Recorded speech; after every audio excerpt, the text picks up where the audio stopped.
I'm sure by now that everyone has heard of the dark web, commonly known as the epicenter of illegal online activity. A vast, secret cyber underworld.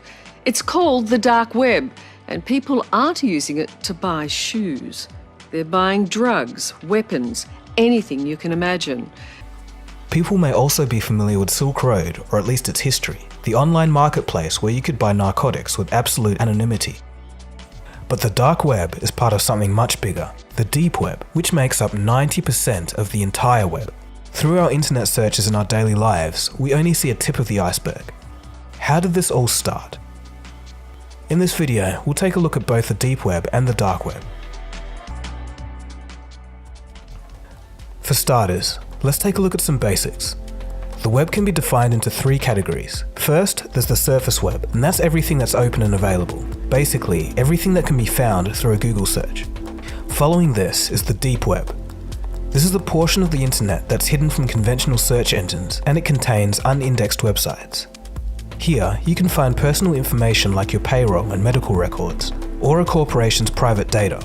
And finally, there's the dark web. Here, sites are intentionally hidden from search engines. Sites in the dark web can only be accessed through special browsers which use masked IP addresses to hide the identity of the visitors. So where did this dark web come from? In 1969, a couple of university students sent the world's first computer-to-computer message. It was sent on ARPANET, an early ancestor to the internet. The concept of connecting computers together was a radical idea at the time, and it set in motion the progression to the modern internet. But ever since there has been the internet, or any form of internet, people have used it for illegal online activity. In fact, one of the first ever e-commerce transactions was a drug deal in 1970. It was done between two students at MIT and Stanford. In the 1980s, people also attempted to create data havens in small countries with relaxed laws. These early examples were nowhere near as sophisticated as the modern dark web. However, they illustrate the point that there have always been people who wanted to use the web to escape the eyes of the authorities, or everyone's eyes for that matter. In the mid-1990s, things started to get interesting. A technology called Tor was created. Tor stands for the Onion Router and is a browser which allows users to exchange information anonymously online. Peer-to-peer networks like Tor are the backbone of the dark web. For the dark web to exist, it needs anonymity. Tor manages this by hiding the identity of the user by bouncing the connection through 3 different servers around the world, adding a layer of encryption each time, hence the name Onion. It would be logical to assume that Tor was invented by a group of anti-establishment coders and criminals trying to evade government control. Looking at the illegal activity of the dark web, this makes sense. However, quite paradoxically, Tor was invented by the US Naval Research Laboratory to allow intelligence personnel to transfer information securely. Another agency of the US Department of Defense called DARPA further developed Tor, and in 2002 they made it available to the public. To this very day, Tor is still funded in part by the US government. But why would the US government fund and allow the general public to access Tor? Well, the idea was to make it difficult for anyone to decipher which information on the dark web was created by intelligence officers. It's easier to remain anonymous in a sea of anonymous users. Simply, the more users there are, the better. It's important to note that without Tor, the darknet would still exist. Tor is simply one dark web browser, to which there are many. It's kind of like if Google Chrome was shut down tomorrow, the internet would still exist. In 2014, Dr. Gareth Owen provided a breakdown of the sites on the dark web by classification. His research found that drug marketplaces were by far the most common type of site.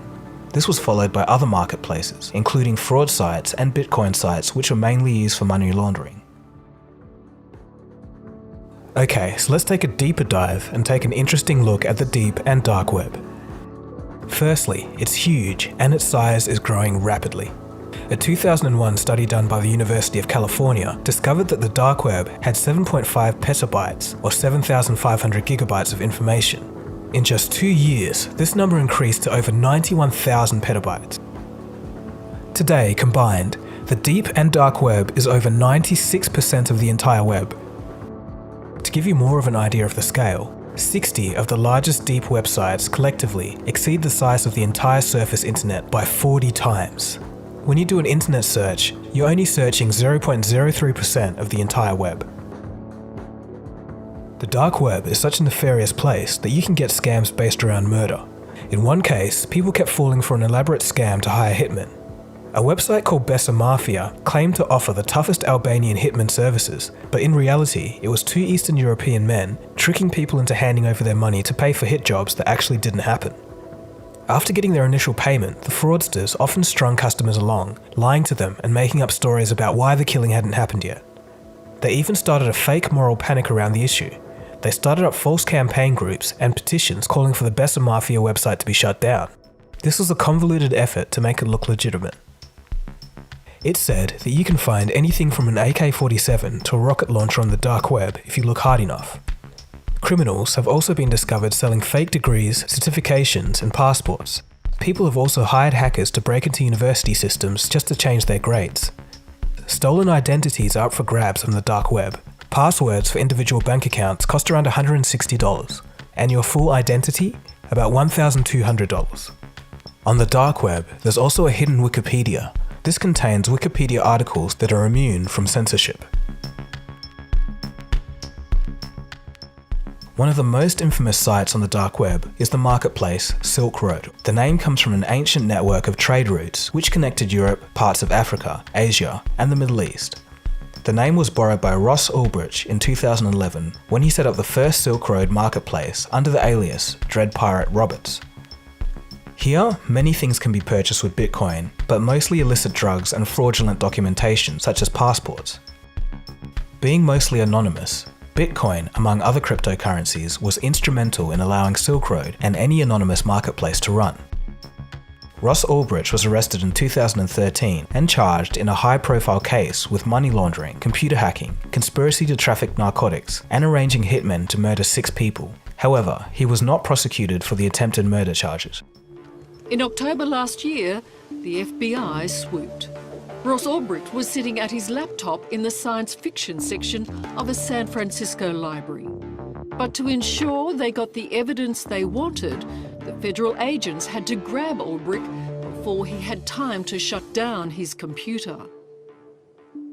My prosecutors in the case essentially wanted him online and the computer unencrypted at his arrest. He was sentenced to double life in prison, plus 40 years without parole.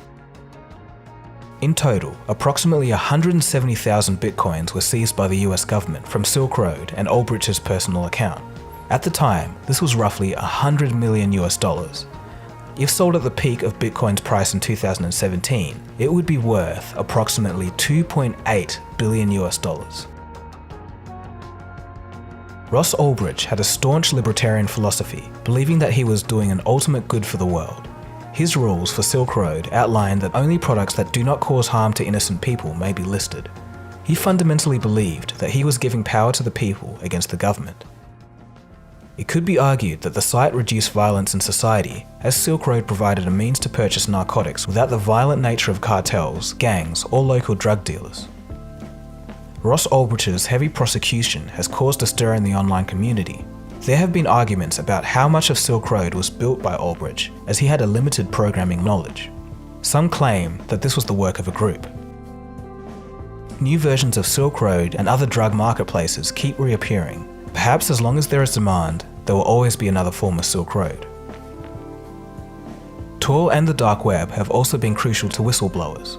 The New York Times and other news outlets have open onion sites to allow for people to anonymously submit information. So the dark web isn't really a place to surf. It's a place that allows you to do specific things, and people should really know what they're getting into before accessing it. Many sites need invites, and a lot of people provide very specific services. Stumbling upon a site by accident may even be a criminal offense. To make things clear, it's definitely recommended that you don't mess with the dark web. There have been reports of people getting strange phone calls after browsing through forums, people's webcams being hacked and then being put on live stream for all to see, people being followed around in public and being horrified to see photos of themselves while doing their daily activities appear on their computer later that day. A lot of people regard the dark web as an underworld, an illegal and dark place where criminals meet. It's true, there is a lot of this type of activity, But the other argument is that it gives people freedom. It can stop governments from overreaching their boundaries. It can keep people and their ideas safe. The question is, how do we stop the parts of the dark web that shouldn't exist? Right now, it seems like an unanswerable question, but people, such as Tor staff, are working on it. In a time where all of our information is online and our identity follows us on every post and search, perhaps we need something like a dark web in order to keep our freedom. So I'll pass the question off to you. Do you think we need something like a dark web for privacy reasons? But on the other hand, it just might be the case in the future that intelligence agencies compromise the system without even telling us. It's an interesting debate.